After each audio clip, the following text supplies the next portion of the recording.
Hello and welcome for some history time on the British World War II ATP watches.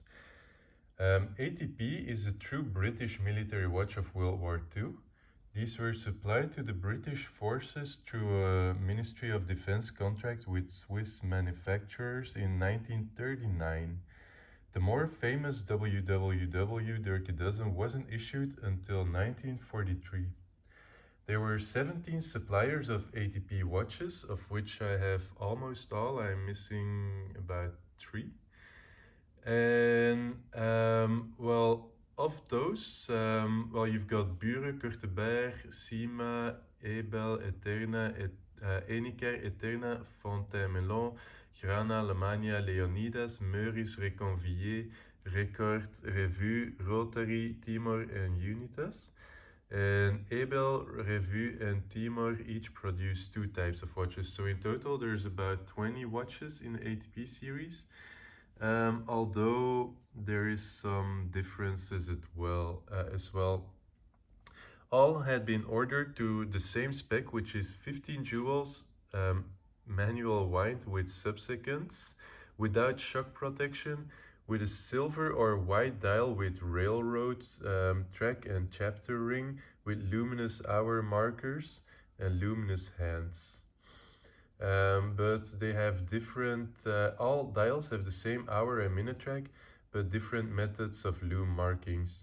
There's some, all were ordered with screw back waterproof cases with fixed bars, but some aren't. Also, most are stamped ATP, but some are stamped ATP, others are engraved.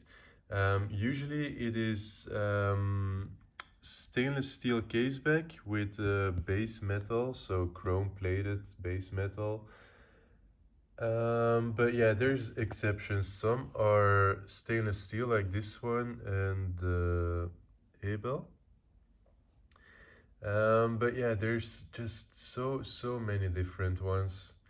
Also, the ATP markings are almost always present, but not always. For example, the Timor. And then also the Leonidas is an exception as well, because um, it has spring bars instead of fixed lugs and also 17 jewel movement. And some even use shock protection, but yeah, normally they don't have shock protection. So from left to right, I put them in alphabetical order, and so this is one brand per line, which should make it more easy for me to remember everything, because it's a lot. So first up, we've got Cortebert, which is because I don't have the Buren watch, because normally here would be a Buren, but I don't have it yet. So we've got Curthibert, which is very nice actually. They're rather rare, and also a stainless steel case, so it's always nice. And just really nice dial, very nice hands. Powered by caliber 665, has all the markings. It has a scalloped screw case back. These ones, like I said, they are fairly rare. They are, it's only, I haven't come across too many of them, which for other models is not the case, as you will soon see. Also, the ATP in total, there were made about 133,000, and they were meant to be destroyed after the war, but most got decommissioned, or some also got sold on by Bravingtons, which has their stamp on the caseback, like this Unitas, for example. So Bravingtons, if it has that stamp, it means that after the war, the watch got decommissioned, and Bravingtons, which is a London-based jeweler, sold the watches on. So next up, we've got the Ebel, which is very nice. Stainless steel case, nice screw back. This is fully original, by the way, with gorgeous blued cathedral hands. This is one of my favorites, although the condition isn't the best. It's hard to find as well, and just really stunning, the cathedral hands. Next up, we've got this tiny Enicar. Enicar you might know from the Sherpa that got famous later. This one has a very strange caseback, which requires a special key, or well, you can just use a regular Yaxa wrench. And the dial is usually, well, it's always sterile. This dial, as you can see, also sterile. The hands have been relumed, but still fairly nice watch. It's a smaller size, only 29mm diameter without crown. But yeah, collectability trumps the size in this case, of course. Actually, this one has a 31mm case. I stand corrected. Um, if I'm, yeah, 31. Wow. Yeah, this one was a Christmas present in 1946, so after the war, which, well, pretty cool heritage, but don't know anything more about it. Then this one, this is the rarest of the bunch. It's Eterna, and of the Eterna, only 600 watches have been are thought to have been made. And they came with white and black dials, and extra special about these is they are the only one with center seconds, with sweep seconds. And some also had a 14 karat solid gold bezel, like this one. It's a 14 karat solid rose gold bezel. Well, rose or red or pink, whatever you want to call it. And this is just so rare, special, just really beautiful. Has all the markings, fully original. This one comes on the original bond clip bracelet.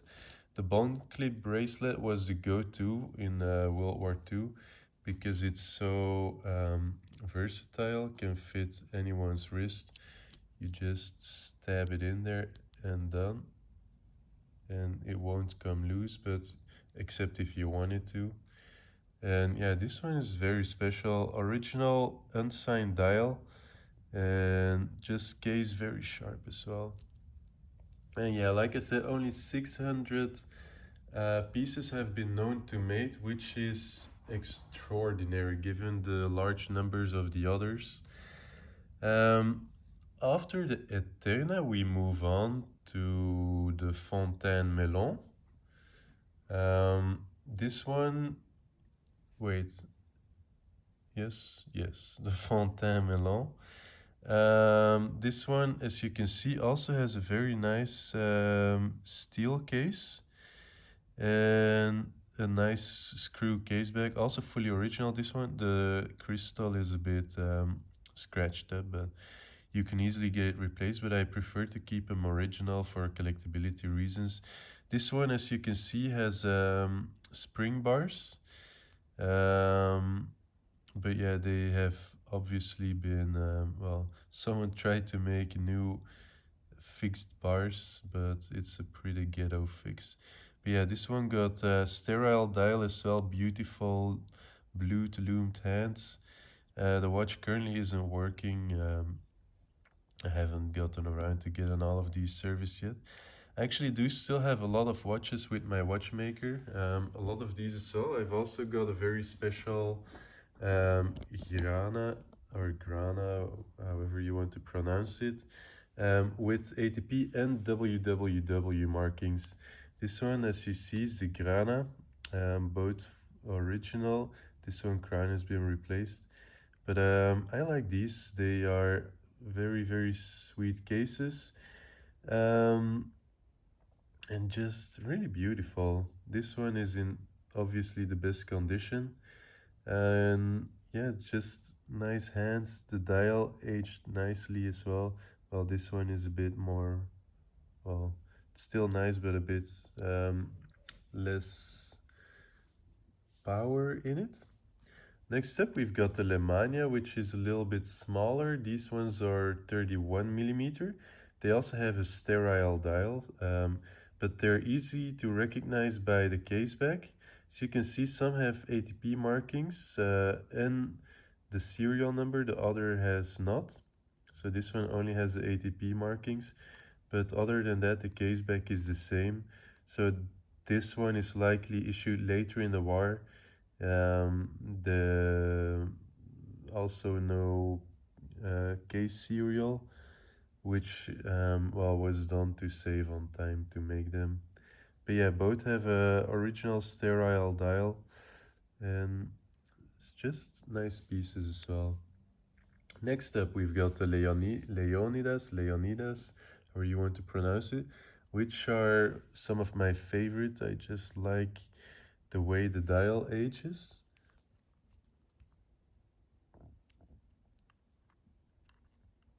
Like the dial and hands of these are just really, really beautiful, very splendid.